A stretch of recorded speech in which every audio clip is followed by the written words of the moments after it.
하나님 말씀 같이 봅니다. 마태복음 3장 13절부터 17절 말씀입니다. 마태복음 3장 13절부터 17절까지 하나님 말씀을 제가 읽어드리도록 하겠습니다. 이때에 예수께서 갈릴리로부터 요단강에 이르러 요한에게 세례를 받으려 하시니 요한이 말려 이르되 내가 당신에게서 세례를 받아야 할 터인데 당신이 내게로 오시나이까? 예수께서 대답하여 이르시되 이제 허락하라. 우리가 이와 같이 하여 모든 의를 이루는 것이 합당하니라 하시니 이에 요한이 허락하는지라.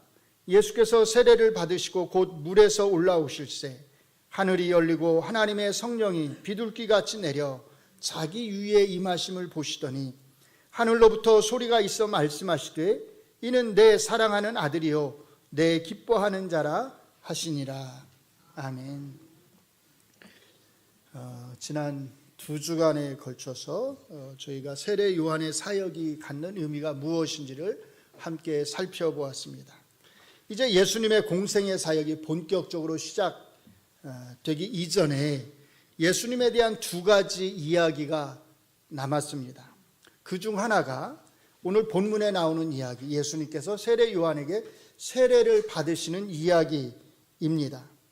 어떻게 보면 이것은 앞에서 이어지는 세례 요한에 대한 이야기가 계속되는 것처럼 보일 수도 있겠지만 사실은 세례 요한에 대한 이야기라기보다는 예수님에 대한 이야기입니다. 더 정확하게 말하면 세례 요한에 대한 이야기에서 이제 본격적으로 예수님에 대한 이야기로 넘어가는 그런 다리 역할을 오늘 본문이 한다고 볼 수 있을 거예요. 오늘 이야기의 줄거리는 크게 5가지로 정리가 됩니다. 첫째, 예수님이 갈릴리에서 세례 요한에게 세례를 받으시기 위해서 유대 광야로 오십니다. 둘째, 세례 요한의 거부입니다. 셋째, 세례 요한의 거부에 대한 예수님의 답변입니다. 넷째, 성령님이 예수님 위에 임하십니다. 다섯째, 하늘에서 음성이 들립니다. 그렇게 길지 않은 이 이야기 속에 들어있는 이 5가지의 내용은 사실 하나의 방향을 향하고 있습니다. 예수님이 누구이신지를 드러내는데, 알려주는데 포커스가 맞추어져 있어요. 이것은 사실 오늘 본문에서만 그런 것은 아닙니다. 1장부터 지금까지 마태복음의 저자는 일관되게 한결같이 오직 예수님에 대해서만 관심을 가지고 있습니다. 이 땅에 오신 그 예수님이 어떤 분이시냐, 도대체 누구냐라고 하는 그분의 정체성을 알려주는데, 드러내는데 관심이 있어요. 혹 어떤 분은 이렇게 생각하실지도 모르겠습니다. 아니, 마태복음의 저자는 예수님에게만 관심이 있고 우리에게는, 우리의 삶에는 우리가 겪는 어려움, 우리가 당하는 고난들, 질병의 고통들, 그런 문제들에는 관심이 없나? 그렇지 않겠죠. 마태복음의 저자는 다른 누구보다 우리의 삶에, 우리가 처한 삶의 상황, 우리가 있는 그 삶의 자리에 대해서 관심이 많습니다. 그리고 사실 우리가 그 누구보다도 큰 위로를 필요로 한다고 하는 사실을 너무나 잘 알고 있어요.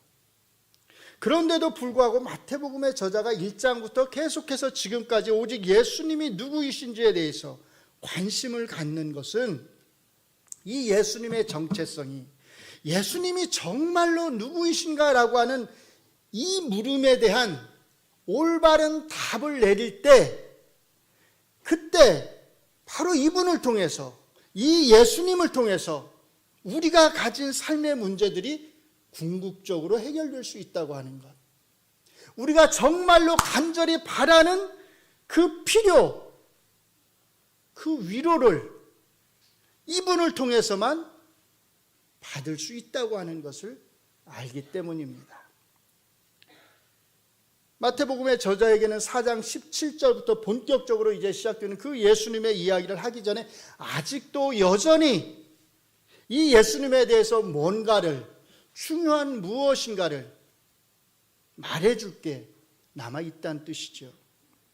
그리고 그것은 우리가 반드시 알아야 하는 이야기입니다. 그러므로 오늘 이야기를 통해서 하나님의 영감을 받은 이 성경의 저자가 예수님에 대해서 우리에게 가르쳐주고 싶어하는 것이 무엇인지를 잘 집중해서 들어주시기 바랍니다. 그러면 예수님이 세례를 받는 이 이야기를 통해서 마태복음의 저자는 우리에게 뭘 말해주고 싶은 것일까요? 그것을 알고 싶다면 우리는 먼저 이 본문만이 가지고 있는 그 특징을 알아야 합니다. 예수님이 세례 요한에게 세례를 받으시는 이 이야기는 마태, 마가, 누가 세 개의 복음서, 우리가 흔히 공관, 복음이라고 말하는 이 세 개의 복음서에 똑같이 나옵니다. 요한복음은 어떨까요? 요한복음에는 예수님이 세례를 받는 장면이 나올까요? 나오지 않을까요? 나오나요? 안 나오나요? 사실 요한복음에는 세례를 받는 장면이 나오지 않습니다. 대신에 요한복음에서는 예수님께서 자기에게 나아오시는 그 모습을 보고서 세례 요한이 예수님을 향해서 하는 증거가 나와요. 뭐라고 증언하죠? 세상 죄를 지고 가는 어린 양을 보라 라고 하는 증언이 나옵니다. 자기에게 나아오시는 이 예수님에 대한 세례 요한의 이 증언이 요한 복음의 저자에게는 그만큼 중요했다는 뜻이겠죠. 물론 이 장면이 예수님이 요한에게 세례를 받기 위해서 나오는 것이라고 그렇게 우리가 추정해 볼 수는 있을 것이에요. 그러나 사실 명확하게 단정할 수는 없습니다. 예수님의 세례를 언급하는 마태, 마가, 누가 이 세 복음서를 비교해 보면 마태복음의 특징이 무엇인지가 잘 드러납니다. 이 표를 한번 같이 보시죠. 크게 두 가지 특징이 있는데 첫 번째 특징이 여기에 있습니다. 이 첫 번째 특징이 뭔지를 아실 수 있겠죠.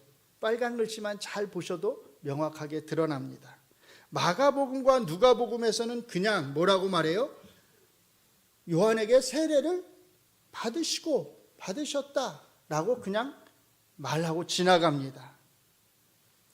예수님이 요한에게 세례를 받으셨다고 하는 그 사실, 팩트 자체만을 말할 뿐 세례 요한과 예수님의 대화는 전혀 언급하고 있지 않다는 것이에요. 마태복음만이 세례를 받기 위해 오신 예수님에 대한 요한의 반응 그리고 예수님의 답변을 다룹니다. 마태복음의 저자에게는 이것이 그만큼 중요했다는 뜻입니다. 이 대화를 통해서 마태복음의 저자는 예수님이 세례를 받으시는 것의 그 의미가 무엇인지를 우리에게 알려주고 싶었던 것이지요.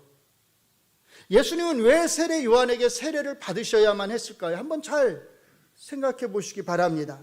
바로 앞에 이야기에서 세례 요한은 자기 자신이 베푸는 그 세례의 의미를 뭐라고 규정했죠? 회개의 세례, 이렇게 규정했습니다. 나는 너희로 회개하게 하기 위해서 물로 세례를 베푼다 라고 말했어요. 그리고 이 물 세례를 받은 것에 대해서 합당한 열매를, 회개의 열매를 맺어야 한다고 촉구했습니다. 그래서 사람들은 자신들의 죄에 대한 회개의 의미로 요한에게서 물 세례를 받기 위해 그에게 몰려들었던 것입니다. 그런데 한번 생각해 보세요. 예수님에게 이런 회개의 물 세례가 필요할까요? 예수님에게 이런 회개의 물 세례가 필요했을까요? 예수님에게도 무언가 회개해야 할 것이 있었을까요? 죄나 흠이 있었을까요? 히브리서 4장 15절에서 히브리서의 저자는 예수님에 대해서 이렇게 아주 분명하게 선언합니다. 모든 일에 있어서 우리와 똑같이 시험을 받은 이로되 뭐는 없다? 죄는 없으시다. 무흠하시다.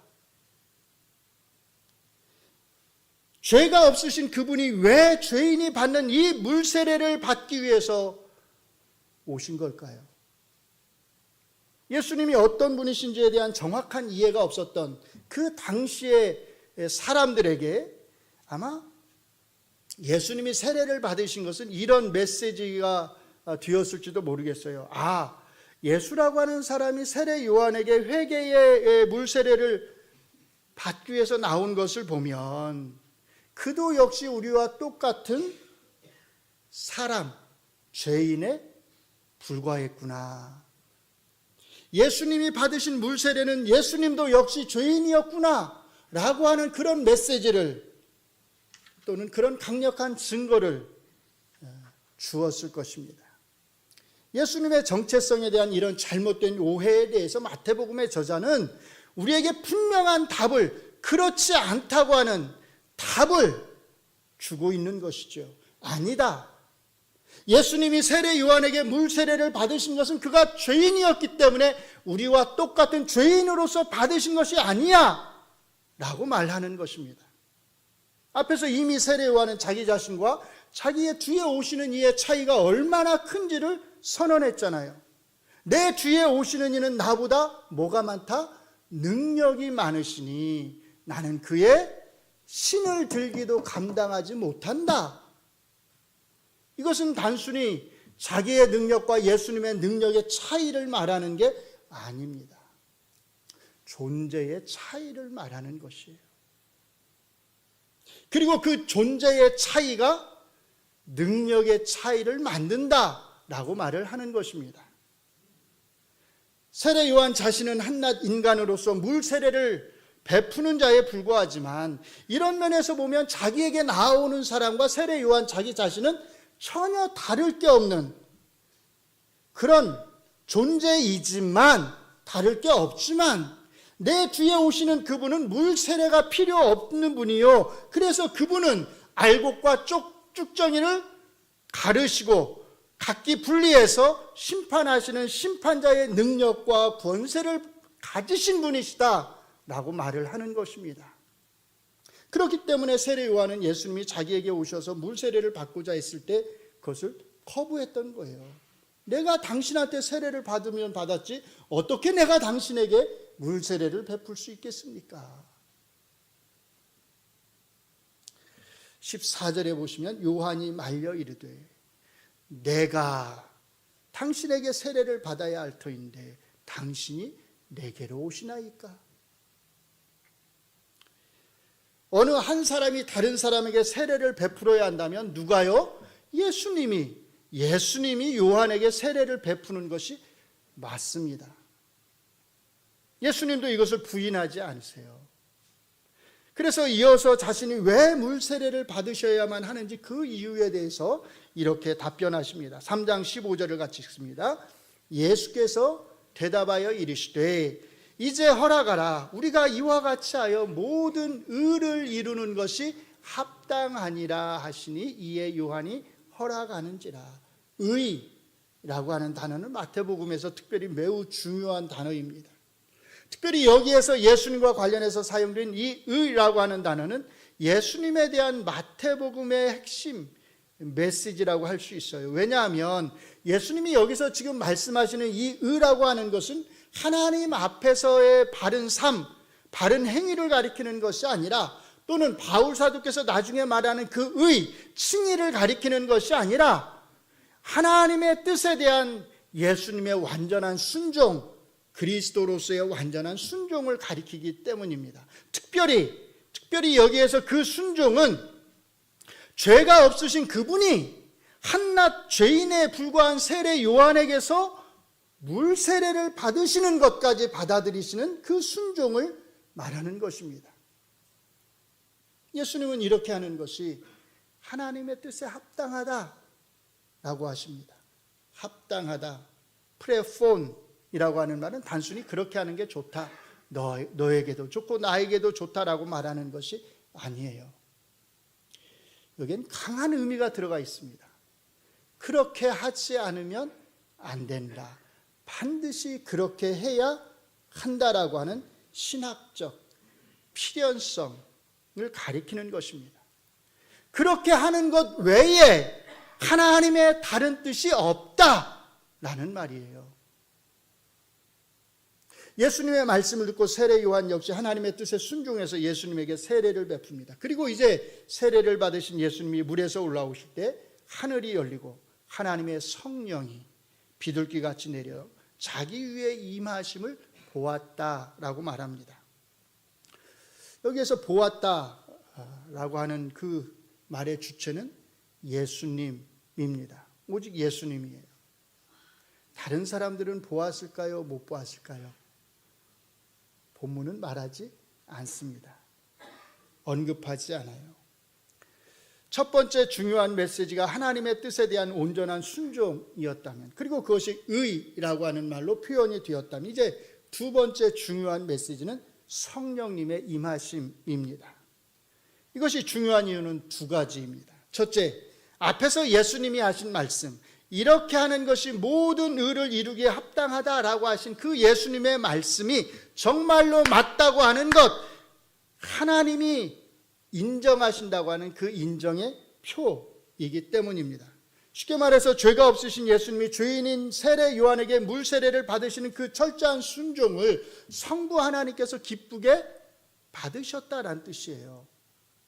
그러므로 이것은 성령님이 비로소 이때 예수님에게 임하셨다라고 하는 것을 의미하는 게 아닙니다. 예수님은 성령으로 잉태되셨고 언제나 성령님과 함께 하셨습니다.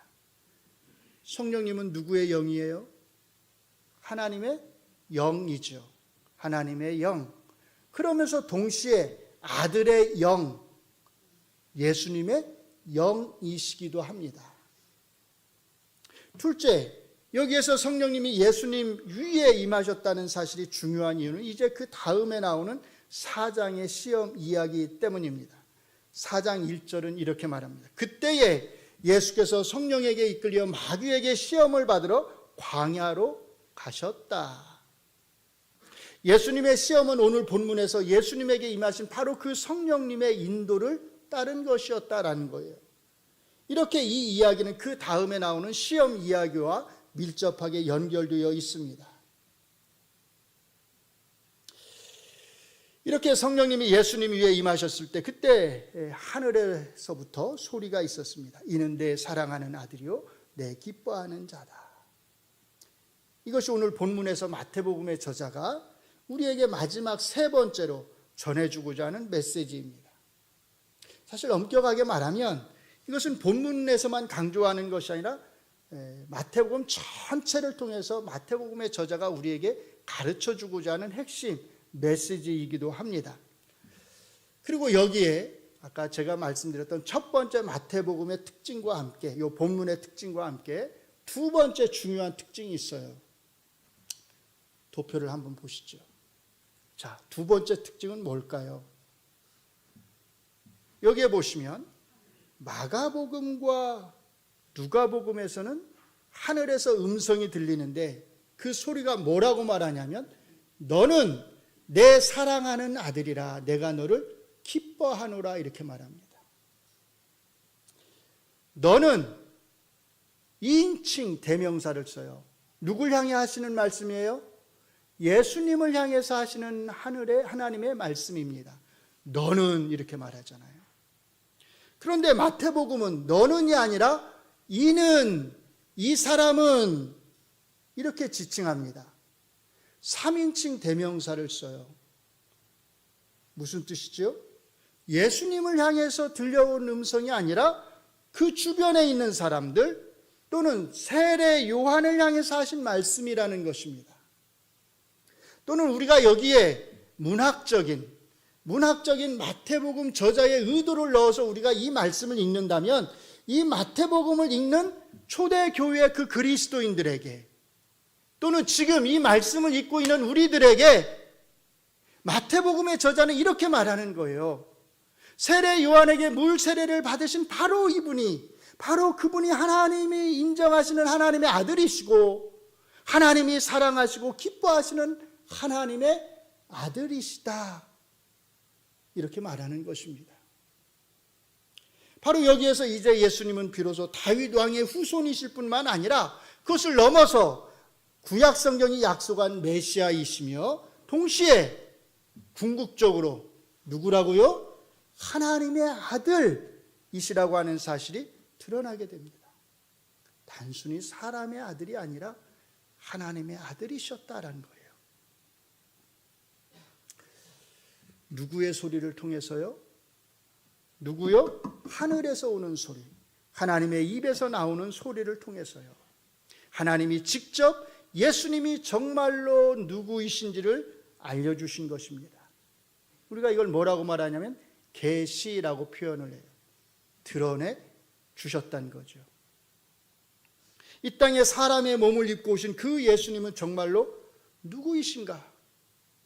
라고 하는 그 물음 앞에서 마태복음의 저자는 예수님은 다윗의 자손으로 오시는 왕, 목자이신 왕이시고 이스라엘이 이루지 못한 그 순종을 온전한 삶을 통해서 이루시는 참된 이스라엘이시고, 궁극적으로 그분은 거기에서 그치는 것이 아니라 그분의 참된 정체성은 하나님이 사랑하시고 기뻐하시는 하나님의 아들이시다 라고 말을 하는 것입니다. 이렇게 마태복음의 저자는 각각의 이야기를 통해서 조금씩 더 구체적으로 다윗의 아들이신 분은 참 이스라엘이셨고 참 이스라엘이신 그분은 바로 하나님의 아들이시다 라고 하는 것을 우리에게 드러내주고 있는 것입니다. 사랑하는 성도 여러분, 하나님의 진노를 피하기 위해서 우리가 믿고 영접해야 하는 예수님은 오직 이 예수님, 하나님의 아들이신 예수님뿐임을 기억하시기 바랍니다. 예수님은 다윗의 아들이셨습니다. 예수님은 참 이스라엘이셨습니다. 예수님은 메시아 그리스도이셨습니다. 다 맞습니다. 그러나 예수님의 참된 정체성은 이 모든 것에 더하여 하나님의 아들이셨다라고 하는 이 사실에서 극치에 이르게 됩니다. 그분이 하나님의 아들이시기에 그분은 다윗의 아들로서 참된 왕으로 이 땅에 오신 것이고 참된 이스라엘로서 아버지의 앞에서 온전한 순종, 온전한 의를 이루시는 삶을 사신 것입니다. 그리고 자신의 통치 아래 들어오는 죄인들을 그 무시무시한 하나님의 진노로부터 안전하게 구원하실 수 있습니다. 예수님이 우리가 정말로 간절히 목말라 하는 그 참된 위로, 여러분이 간절히 바라는 그 큰 위로를 우리에게 지금 여기에서 주실 수 있는 것은 오직 그분만이 하나님의 입을 통해서 증언된, 하나님이 증언해 주신 유일한 하나님의 아들이시기 때문입니다. 예수님이 마태복음 11장 28절에서 수고하고 무거운 짐진 자들아 다 내게로 오라 내가 너희를 쉬게 하리라 라고 말씀을 하셨을 때 예수님은 그 바로 앞에서 이렇게 전제하셨어요. 아버지 외에는, 아버지 말고는 아들을 아는 자가 없다. 오직 아버지만이 아들을 정말로 안다는 거예요. 오늘 본문은 바로 그 아버지께서, 아들을 정말로 아시는 그 아버지께서 자기의 아들을 증거하신 그 증언의 기록입니다. 아들을 가장 잘 아는 그 아버지의 증언 외에 다른 증언이 더 필요할까요? 더 확실한 증언이 필요합니까? 수고하고 무거운 짐으로 인해서 정말로 참된 안식이 심히 필요하다면 이 아버지의 증언을 믿고 그 아버지가 사랑하시고 기뻐하시는 그 아들, 그 메시아 예수 그리스도를 여러분의 삶의 참된 왕으로 참되게 영접하시기를 바랍니다. 그분 외에 다른 누구도 우리의 목마름을 해결해 줄 수 없습니다. 사람에게 의지해 보셨잖아요. 남편에게 의지해 봤고, 아내에게 의지해 봤고, 또 자식들에게도 의지해 봤고, 형제 자매들에게도 의지해 봤고 가까운 친구들에게도 의지해 보셨잖아요. 우리의 삶에 다 필요한 사람들이지만 그래도 뭔가 온전한 만족을 얻기에는 부족한 것이 있다고 하는 것을 인정하지 않을 수 없습니다. 당연하지요. 다 죄인들이니까요. 그러나 여기에 죄인이 아니시면서도 친히 죄인을 대신해서 아버지의 뜻에 온전히 순종하심으로 의를 이루신 유일한 분이 계십니다. 제 말을 믿지 못하겠다면 하늘에서 들려온 소리, 이는 내 사랑하는 아들이요 내 기뻐하는 자라라고 하는 그 하늘의 소리를 듣고 믿으시기 바랍니다. 예수님을 향해서 하신 말씀이 아니라 이는 이 사람은 우리를 향해서 들으라고 하시는 말씀입니다. 아직까지도 이 하늘의 소리를 거역하고 계시는 분이 계시다면 그 귀가 열리고 마음이 열려서 이 하나님의 아들 예수 그리스도를 영접하시기 바랍니다. 그리고 하나님이 친히 증언하신 이 아들을 믿고 여러분의 왕으로서 주로서 고백하고 섬기시기를 바랍니다. 우리는요, 이미 믿고 고백한 우리는 어떻게 해야 할까요? 그 믿음에 합당한 삶의 열매를 맺어야 하겠지요. 어떻게 사는 것이 정말로 그렇게 사는 것일까? 그것에 대해서는 앞으로 예수님이 우리에게 자세하게 친절하게 가르쳐 주실 것입니다. 그리고 무엇보다 말로만이 아니라 예수님 자신의 삶을 통해서 자신의 행위를 통해서 보여주실 것입니다. 오늘 본문에서 죄인인 세례 요한에게 죄 없으신 몸으로 아버지의 뜻에 순종하여 물 세례를 받으신 것처럼 말입니다. 그렇게 삶으로 보여주실 것입니다. 마치 순종이란 이런 거야, 이렇게 말씀하시듯이 말입니다. 그것은 우리의 지위나 우리의 삶의 형편이나 우리의 외적인 모양과는 전혀 상관이 없는 것입니다. 중요한 것은 오직 하나님의 뜻, 아버지의 뜻이고 그 뜻을 바르게 아는 것이고 그 뜻이, 아버지의 뜻이 하늘에서 이루어진 것처럼 땅에서도 이루어지기를 바라는 것입니다. 우리의 부족한 순종을 탓하지 아니하시고 기쁘게 받아주시는 하나님 앞에 감사하시기 바랍니다. 예수님 때문입니다. 사랑하시고 기뻐하시는 그 아들 예수님 때문에 우리의 부족한 순종까지도 하나님은 기쁘게 받아주십니다. 하늘에서 들려오는 소리에 귀를 기울이시기 바랍니다. 이는 내 사랑하는 아들이요 내 기뻐하는 자라. 기도하시겠습니다. 우리의 큰 위로와 참된 위로의 유일한 근원이 되시는 우리 주님의 은혜에 감사합니다. 성경을 통해서 배우게 되는 그 주님에 대한 우리의 지식이, 우리의 알미, 우리의 위로의 원천이 되게 하여 주시옵소서. 삶의 이런저런 어려움과 고난 속에서, 고통 속에서 힘들어하는 주의 백성들에게 우리와 함께 하시는 하나님의 아들이신 그 주님의 존재 자체가 얼마나 큰 힘이 되고 얼마나 큰 위로가 되는지를 깨달아 알게 하시고 사람을 의지하지 아니하며 오직 주님만을 의지하게 하여 주시옵소서. 하나님의 아들이신 주께서 우리를 사랑하여서 온전한 순종을 보이신 것처럼 우리도 서로 피차간에 순종하고 사랑하면서 우리의 마음을 굳게 함으로 말미암아 우리 주 예수 그리스도께서 모든 성도들과 함께 다시 오시는 그날까지 우리 하나님 아버지 앞에서 거룩함에 있어 흠이 없게 하여 주시옵소서. 예수님 이름으로 기도합니다. 아멘.